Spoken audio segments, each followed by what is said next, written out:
Welcome back to another episode of the Goonery. There's been a lot of Goonery going down these past few days, weeks specifically, and we're really going to waste no time. Going to get right into it. Start with what is in the running for all-time Goonery with Aaron Rodgers and the his good friend Joe Rogan. So wow. First things first is pointing out the obvious. Aaron Rodgers is extremely selfish. And he tried to fool us all by kind of answering the question without answering the question of whether he was vaccinated and not saying I'm immunized. Okay, dude. But the Joe Rogan comment is like obviously that stands out to me or whatever, but it's I think what we've seen over the past year, because this is dating back to when the Packers lost an NFC Championship game, where it was very up in the air about what Aaron Rodgers was going to do with his future, and it was a lot of cryptic stuff between whether he was going to stay, whether he was, going to go to greater pastures, whatever. But just hearing more and more of him talking, I think Dominic Foxworth of ESPN said it perfectly. He is that guy that, it's like seeing a girl on social media. She looks really good. You're just dying for the chance to talk to her. Hopefully she answers your DM, and she answers your DM eventually. And you guys talk, you create a small talk, and then you go on a date, and then kind of realize why she's been single for years, because she's annoying and she's kind of a weirdo. And when you listen to Aaron Rodgers talk, it's just this tone of I'm better than you, I know more than you, and you can't tell me differently because I'm right, you're wrong, and I'm better than you. And that's what stands out. The Joe Rogan comment, obviously, it's probably going to be, you're going to see that on T-shirts. You're going to see that quoted everywhere. You're going to see it in someone's yearbook. I'm telling you, you're going to see it everywhere. But on a more serious note, it's actually pretty sad that guys like him try to deny the advice of actual trained doctors and advice from doctors, but we're taking medical advice from someone that's in the media. And honestly, I'm not going to say Aaron Rodgers' image is tarnished, but I do think it opened eyes to how he is and who he is as a person. And he's honestly just a very, very, very, he has very douchebaggery traits, to put it lightly. Yeah, that's a very good way to put it, and not to kind of lump this all back, but there's a reason that his family probably doesn't put up with him, or probably wasn't him not putting up with them all this time. Now that we really see the true colors from Aaron Rodgers, and 100%.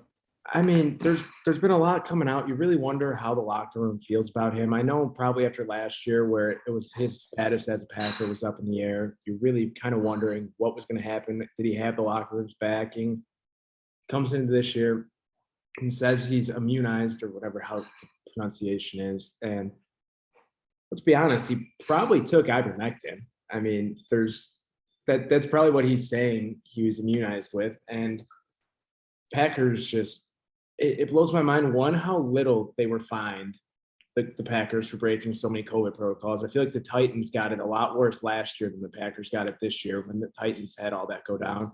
Good point. And CeeDee Lamb got fined more last week for having an untucked jersey than Aaron Rodgers did for preaching COVID protocols like this. Just completely blows my mind, to be completely honest. And you wonder what's going to happen when he comes back, because do his teammates still trust him? Do they want to play with him after kind of exposing them like that? And I'm not sure if you saw the comments from, I believe it's his wife or fiance, whatever it is, Shailene Woodley, I think her name is, where someone accused Rodgers of being in LA and going to get coffee. And she made a comment on her Instagram story, whatever it was, saying that there's no way it was him because his feet are too small. Trust me. And it was like with the winky face. It's like, you are just digging yourself a bigger and bigger hole. I mean, it makes sense that two weirdos like that are dating, but it's funny that I was gonna bring up the CD Lamb fine and how egregious that is. It's very much steeper price than what Aaron Rodgers had to pay, and this all goes back to what does NFL want to promote as their image? You know, NFL was hit harder than any sport with COVID last year because you saw the, Mhm. the Goonery that was going on with the Denver Broncos and the Tennessee Titans, and a couple other teams had to suffer through setbacks because of COVID. And what the NFL sent a message saying that stars are going to get preferential treatment, and CD and Lamb, just for a uniform violation. Even if this is like a repeat offender thing with a lot of wide receivers or just players in general with tuck jerseys, you still have to, put your foot down when it comes to stuff like this, because not only was Aaron Rodgers unvaccinated, he was in media. He's supposed to be on Zoom if he's unvaccinated. He was supposed to be following protocols. He didn't do that. He was dressed as John Wick, rabbit to Pooh Shiesty on Halloween, which was honestly one of the most shocking things I've ever seen. But just like, what message are you trying to send? Like, how the Packers going to get away with a slap on the wrist with this situation? Because this was a situation that, like, it could have been an outbreak but the Packers got lucky. They got very, very lucky. And I think the fact that they got lucky that not many players tested positive for COVID is the reason why there's not a steep penalty coming down for the Packers. And truthfully, it should have to come to that, because you have to send a message that this is not going to happen again. But clearly, they don't care as much, because they they're trying to get rid of this COVID problem as much as everyone else, and they just want to play football. If we're just being honest. I mean, that's honestly a really good point too. I didn't even think about the fact that the fines probably would have been harsher if there was a huge outbreak with the Packers. And it's backwards. It's backwards, and there's really no other way to put it. But kind of pivoting towards a little bit lighter Goonery. I just want to touch on quote from New York Jets. I guess we're going to call him a sensation. Mike White. Sensation might be going a little too far, but if you ask Mike White, he's a sensation. He's a superstar. He said that he believes he is the talent and should have been the first overall pick if things could be done differently. And to be honest, I know a lot of people are probably like, what the hell are you talking about? I love when athletes are irrationally confident in themselves. And I think that's probably why I love Jameis Winston so much. There's just something about professional athletes who believe in themselves so much. And granted, Mike White might be just putting on a face, putting on a mask to the media to act like he's confident. But with the way he's played the past few weeks, Mike White has earned himself a career backup job for about 10 years now. Just because, I mean, he has that flash. You might have it. You never know. You never know, and that's the funny thing about a lot of sport, a lot of like quarterback situations. But two things. Number one, Mike White may not stick around for long, but the quotes he's putting out is stuff that's going to be remembered. And Yeah. just like this goes back to, even if, like, just forget the quotes for a second. There was a game like back when I was first born. I'm 24 years old. This is way back in the day when Vinny Testaverde was the quarterback of the New York Jets, and he got hurt in the first week of the season. So Tom Tupa, the punter, had to fill in and actually did so freaking good, and to the point where the Jets were in position to beat the Patriots, but they fell short. But regardless of that, it's being remembered as a great performance, because certain things that we look towards, and if we see that a starting quarterback gets injured and a backup comes in, we're looking to pick the defense on fantasy of the team that they're facing, because it's going to be a bloodbath. But then it becomes a bigger story when the backup is the actual hero. So that's number one. Number two,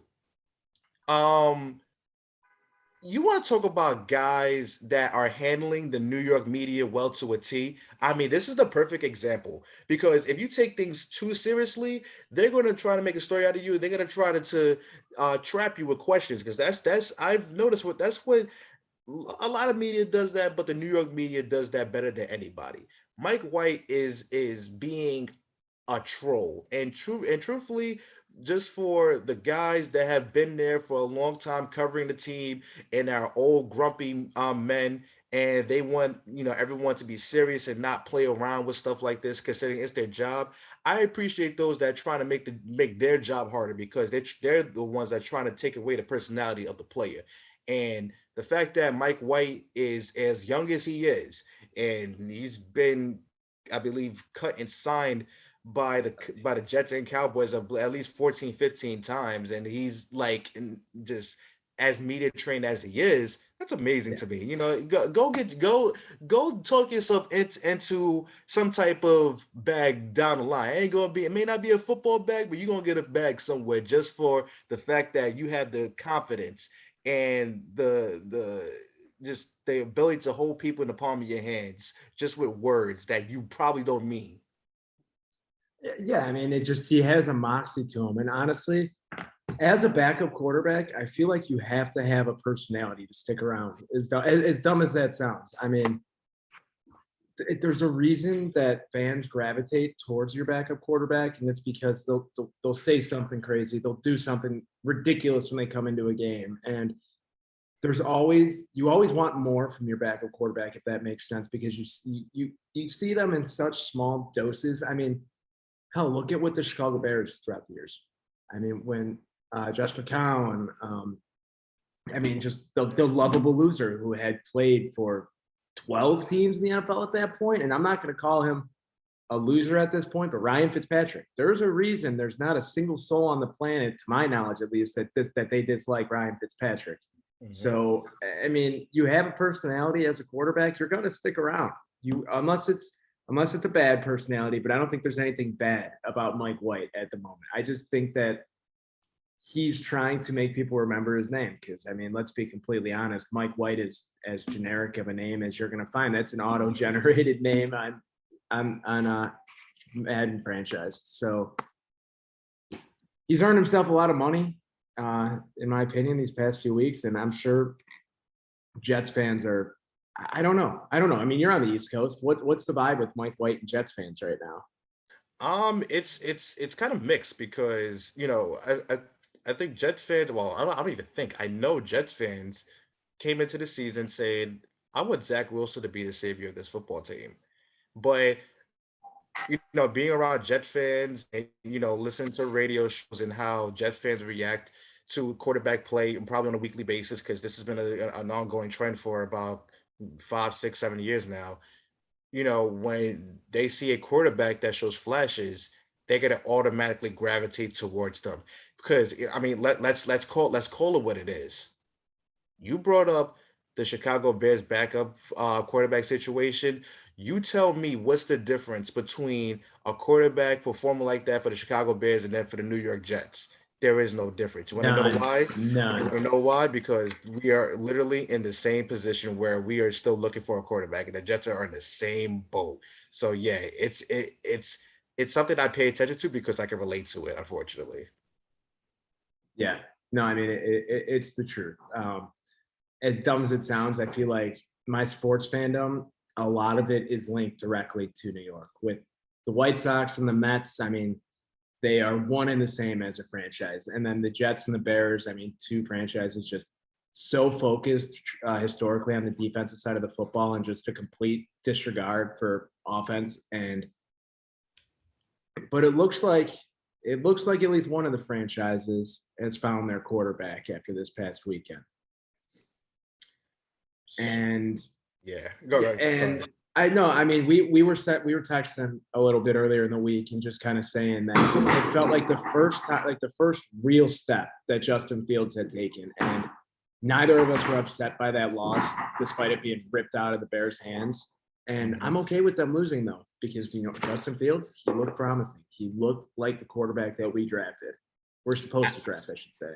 Absolutely. And, that was one of the first things that we talked about, was that it really didn't matter that the Bears lost that game. I mean, granted, it was frustrating from the standpoint that, like you said, it got ripped away. It absolutely got ripped away. That was the worst officiated game this season. And I've watched a lot of football. I've watched a lot of the primetime games, and that you can't find me that was more appreciated, for a myriad of reasons, which I'm going to get into later on. But um, Justin Fields showed so much promise and also resiliency because it was 6-20 going into that fourth quarter.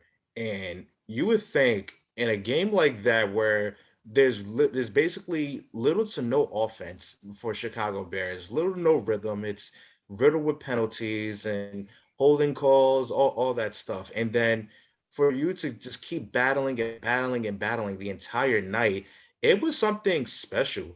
It was something extremely, extremely special from Justin Fields. And I'm not, and this isn't like, me coming from a fan's perspective and from a Chicago Bears fans perspective, and being just blown away by the little things, but the little things are the things that count. Because if you look back on the quarterbacks of this of the Chicago Bears, whether it be Jay Cutler, Josh McCown, Mike Glennon, or Mitchell Trubisky, the little things was something that were glaringly missing. It was always something that was a major flaw with those quarterbacks. And we saw with Justin Fields what was like the little things that he was not doing good, and that was mostly getting the Mhm. ball out fast enough, or getting out the pocket fast enough, or anything like that. Just stuff like that. But he did that.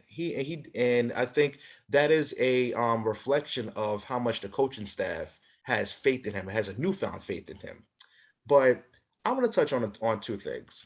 Number one, um, TJ Lang is a former Packer, and um, before I say what I want to say, I'm going to preface this by saying I don't ever want to discount what football players have seen or done on a football field, because it's something that I can never do in my entire in my wildest dreams. But even if you are a lifelong Packer, lifelong Chicago Bear, or just a fan of a rival team, no matter which side you're on, it's one thing to dislike a player, but it's another thing to lie.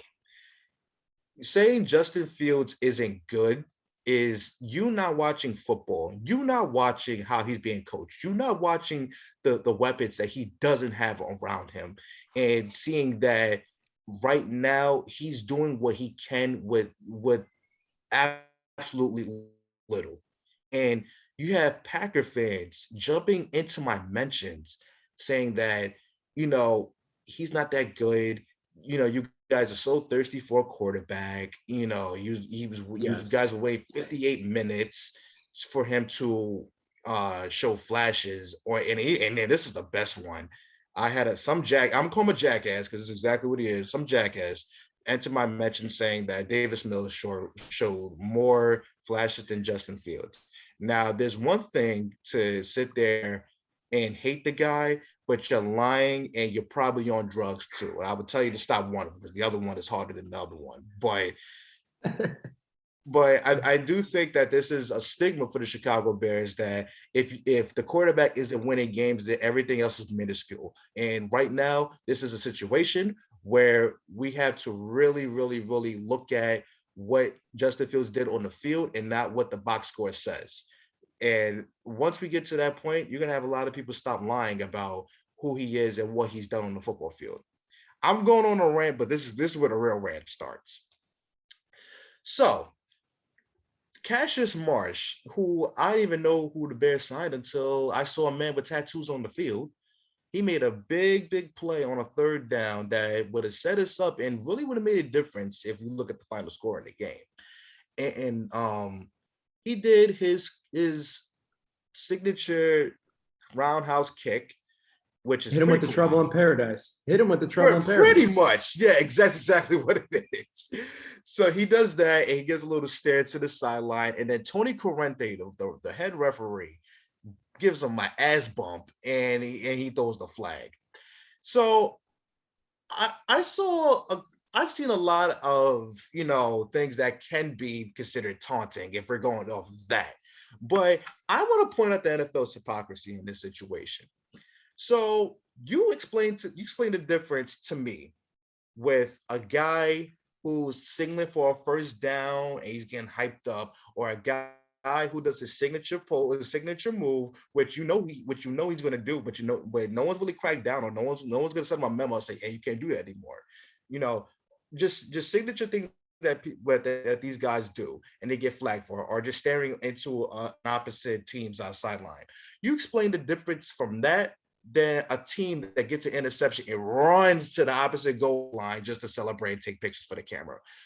I want the NFL to explain the difference, because as much as I would hate it, if that is the route you're going on, you have to crack down on everything. If taunting is what you really want to eliminate from the game, then you have to attack all fronts of it, or else you just let everybody just do whatever the hell they want. But I'm sorry, I don't remember a time where taunting was such a horrible thing for this sport, because guess what? Outside of one-handed catches and someone hurdling over another grown man, you know what gets a lot of views on Twitter, YouTube? A good celebration. So if you want to rob these guys of personality, go ahead, but be consistent about it. That's all I'm asking.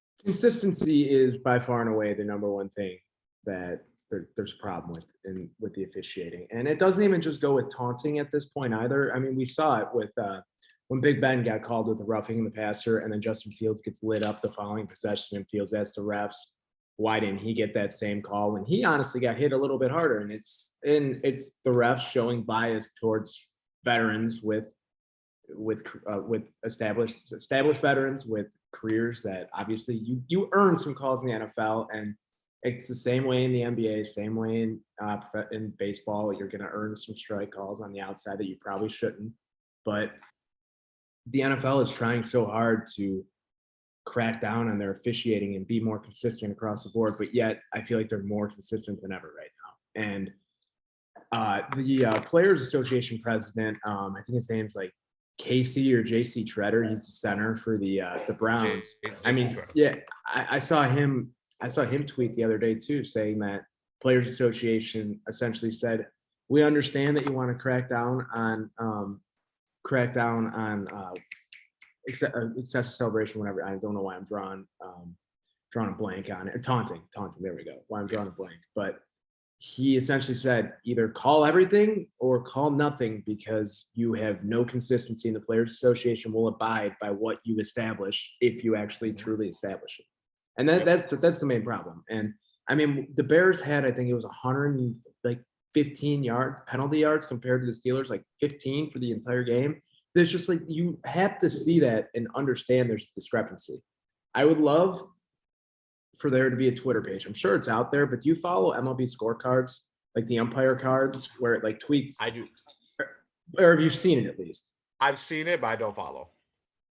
So I think that a great Twitter page, if anyone's listening to this wants to get on it, because I have no idea how I would do this, you would tweet out the I guess it's subjective though, so it's a lot harder in the NFL, but like an accuracy of your officials, or like, you know what I'm saying? Like, I think fans, like, it's almost like an audit. You're almost auditing the officials because there's obviously something wrong, and I don't see much changing, to be completely honest.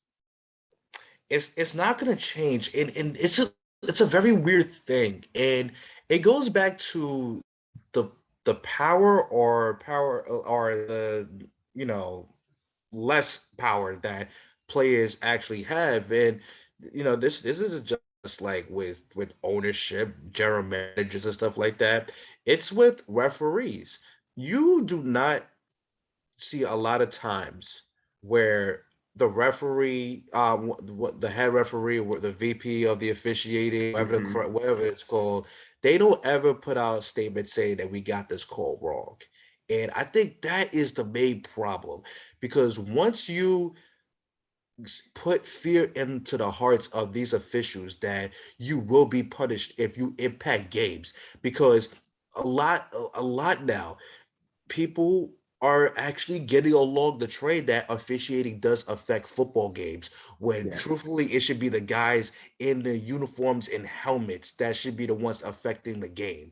And the fact that there is no punishment for these guys, and and I believe there's report cards for referees, so that'll determine whether they get to call a playoff game. Mhm. but you'll memorize these staffs and you'll be like, these are the same guys that these are the same guys that have cost teams games this year. Yeah. So I would like to know, what does this report card consist of? What is the criteria that they need to pass to call a playoff game? Because now it's like, you know, is there something that needs to be a major miss of a call for you to just be completely done and not be having a chance to call a playoff game, or what? I would like to know what is the criteria, because honestly, no one knows, because these same referees that cost the games are the same ones that's going to be calling conference championship games, divisional games, and even the Super Bowl. I mean, I'm going to be completely honest. So I supervise intramural sports down here at school, and I think our officials have a tougher evaluation and auditing process than professional NFL professionally refs That do says a at this lot. point. And it's unbelievable. But like the way we do it when I'm like with flag football, you get evaluated 2-3 times a semester, and there are certain people, if you score below a certain threshold, it's not hard to pass this threshold whatsoever. But if you don't pass that threshold, you don't get to rep in the playoffs, which means that you don't get to work. So it is horrible as that sounds for a college intramurals program to be doing that. It's the truth. And you just wonder what they're actually doing in the NFL, because there's no way in hell that you're having the president or whatever of the officials sitting down and watching the all 22 of officials breaking it down. There's no way. There's not There's enough no time in the day way. for that. There's not enough time in the day for it. So who are they going to do? They're going to outsource it to Gene Steratore? Like, what are you doing? It's it's frustrating as a fan, because you know that the quality of the product is diminished because the officials have no idea what the hell they're doing. Hmm. And it's crazy that it feels like the officiating this year is almost as bad as it was. I think it was 2013 when there was the official strike, and you had Yeah. the Fail Mary in Seattle on, I think it was Sunday night with the Packers and Packers in Seattle. I mean, it feels like that almost. And it just, I hope that they sleep okay at night, NFL officials. I just hope they sleep okay at night. Trust me. I'm telling you, they're so not self-aware that they sleep so good at night. They don't give a damn. They're getting paid and they know people hate them, but they get paid to get hated and they embrace it. You can tell. Oh no, I mean, like you have to have thick skin to officiate any type of sport professionally, and I'll give it to them because they keep it together on the field too, more than I did. I mean, I when I was still officiating like every day right with intramurals, I had no problem telling kids to fuck off, and I don't know. I don't know if you're able to do that in the big leagues. I don't know if you're able to do it in the big leagues. Granted, I don't know if I'm supposed to be doing that either, but a little bit different. A little bit different. Listen, ain't nothing wrong with asserting your authority. I probably would do the same thing, or probably something worse. Yeah. So it's gonna, but just back to kind of back to the Bears. I know you kind of mentioned it earlier with the coaching showing improvements, and I just want to give a shout out. I think you may have retweeted it, but John DeFilippo, with him fixing Justin Fields' mechanical issues in what is it, been 9-10 weeks at this point. He's no longer doing the double clutch. He doesn't have the hitch as badly anymore, and that's what Chicago Bears quarterbacks have been missing, is in-season improvements. You just haven't seen that, and I think that is the biggest victory the Bears will have all year, is the in-season improvements of Justin Fields. And honestly, there's nothing wrong with that. And the quicker you can get out of the mindset that the Bears are a playoff team, you just want to see the improvement of Justin Fields, is when you'll be happier. You'll genuinely be happier, and your happiness will be contingent on whether Justin Fields plays good. That's the most important thing, because usually when quarterbacks get drafted to bad situations, it takes time, and when they realize when they realize there's something there with that quarterback, they're going to surround them with talent, and that's just how it goes. It was the same thing with Mitchell Trubisky. I forgot who was his number one target. I think it was Kendall Wright the first year, and it was Dontrell Inman, as a number two. That's not ideal. So and then he went to and then he went to Allen Robinson and Taylor Gabriel. So I mean, it's a process. So that's we just have to be patient and hopefully that it's not Ryan Pace that's making these decisions. It's somebody else. Mhm. And honestly, I asked a question to the guy. I think his name's Brad Spielberger. I Mhm. asked him, would John D get a coaching interview when the season's over? And truthfully, if he is the guy that takes over for the Bears, I would not mind that at all because it's good with the familiarity and the fact that he's having improvements under this particular head coach, quarterbacks coach. That's telling. And so I think that he should get a very, very good look. Yeah, and I think that as dumb as it sounds, I do think Mitch Trubisky's his progression as a quarterback was inhibited a little bit just because of the coaching change going from the John Fox regime to Nagy. Not that he was going to develop under John Fox because John Fox didn't want him here, but Yep. that's an organizational issue on a whole another level that doesn't seem to be going away anytime soon, unfortunately. Yep. But I'm with you. I don't think you necessarily, if they do end up parting ways with Nagy after this year, have to make a splashy move because I agree. developing Justin Fields at this point in time has to be your number one priority. And I honestly think the Bears have shifted towards it truly being their number one priority. You see them the last few weeks trying to get him to use his legs a little bit more, using the play action to let him roll out and hit Cole Kmet and getting Cole Kmet more involved in the offense. You have David Montgomery back now too, which is going to bring a level of confidence probably to Fields, I would say, just because not that Khalil Herbert was bad. Khalil Herbert was very, very good in Oh, relief. 100%. But Dave Montgomery, in my opinion, is a top 7 back, I would say, in the NFL, top 7, 8 back. And having that level of talent in the backfield with you, it just will keep the defense more so on their toes a little bit because you never know. You have a little bit of you leave it cloudy a little bit, as dumb as that sounds. And you saw Fields trying to get Allen Robinson a little bit more involved. And hey, it's looking like Brandon Marshall might be coming back too. I'm not sure if you saw the news. Justin Fields spending the bye week in Miami with Brandon Marshall. So I think that's what I admire about Fields the most is the fact he always wants to keep working, always wants to be better. And it's telling that a guy like Brandon Marshall, he may not be an NFL legend, but he was a guy when he was in his prime. I mean, he was just he was a top 5 receiver at one point in the league. I couldn't agree with you more. He was one of those guys that maybe was in the wrong time, but real ones know who Brandon Marshall was and what he was capable of. So the fact that he's getting that kind of ringing of an endorsement, that's a big boost of confidence if you're Justin Fields. Yeah, and confidence is the number one thing I think Justin Fields needs right now, especially because you can tell from his post-game pressers how hard he is on himself. And I mean, it's got to be mentally draining knowing that a franchise invested a first-round pick in you. They traded up to get you. The weight of the franchise is on your shoulders, essentially. And he's, 22 years old?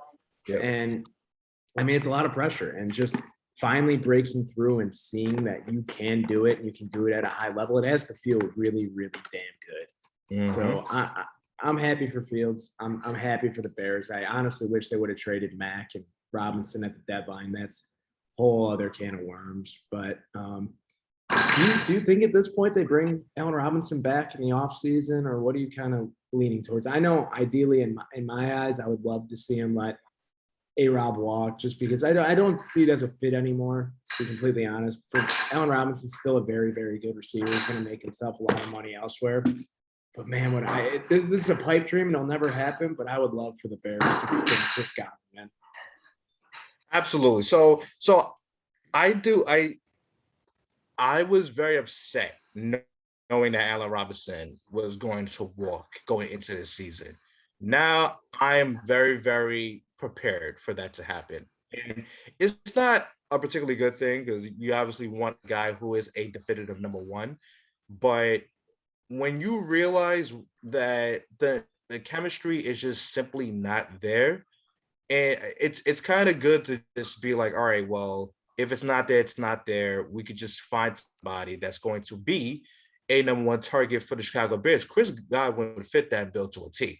And I think another guy who is kind of under the radar considering where he Mhm. plays and how he came off of a torn ACL.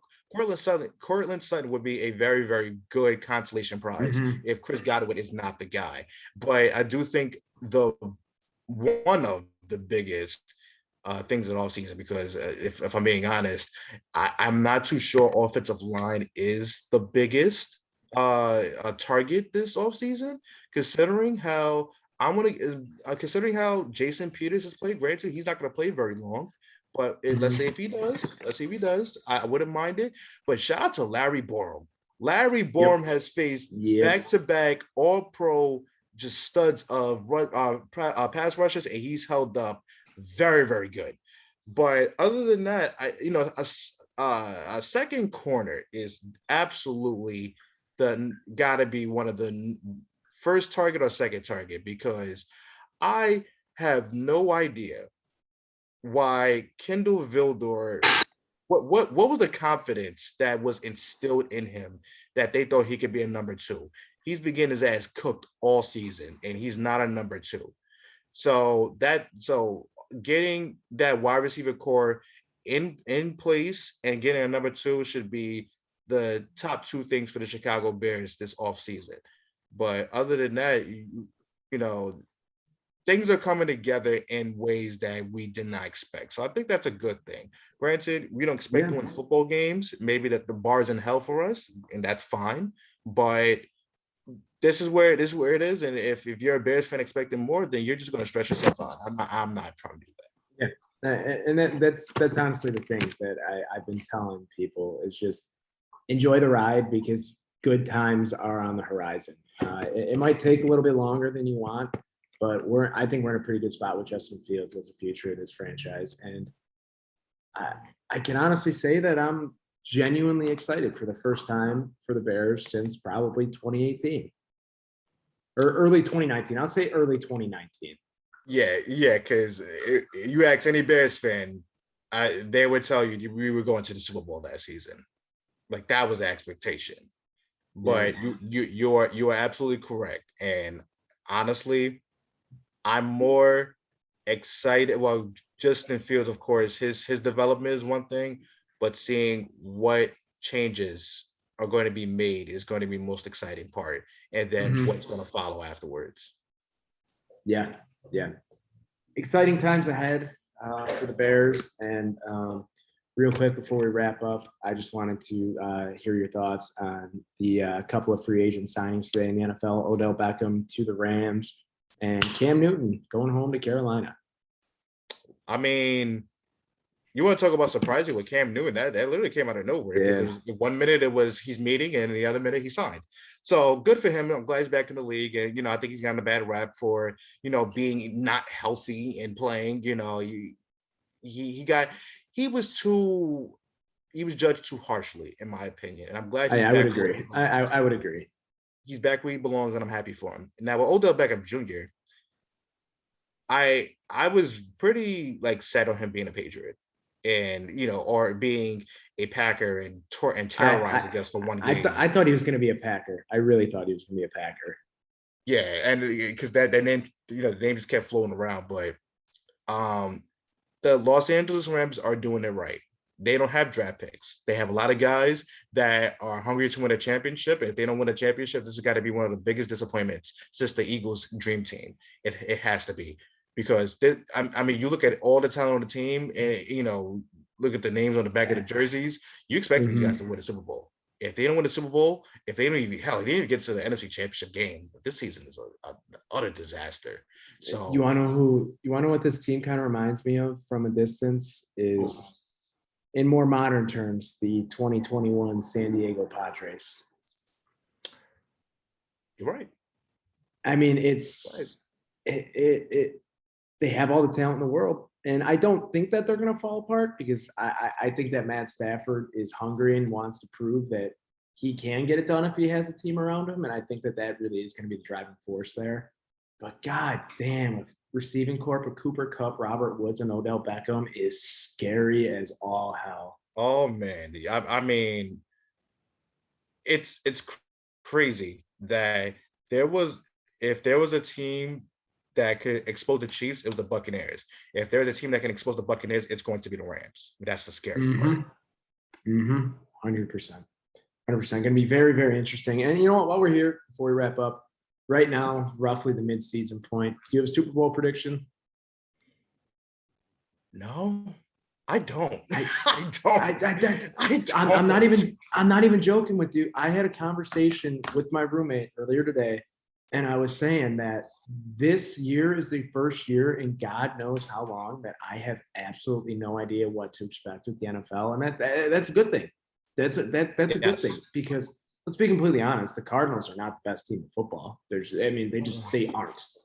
They're extremely uber talented, but they're just not the best team in football, and I don't trust them to hold up as the front runner of the NFC. I mean, if I had to give a guess, I really think it'll end up being the Rams and the winner of the. No, I'm not going to say the winner of the AFC North. I'm going to say the Ravens. And I know the Ravens are playing in an absolute dog shit game right now against the Dolphins. It's repulsive.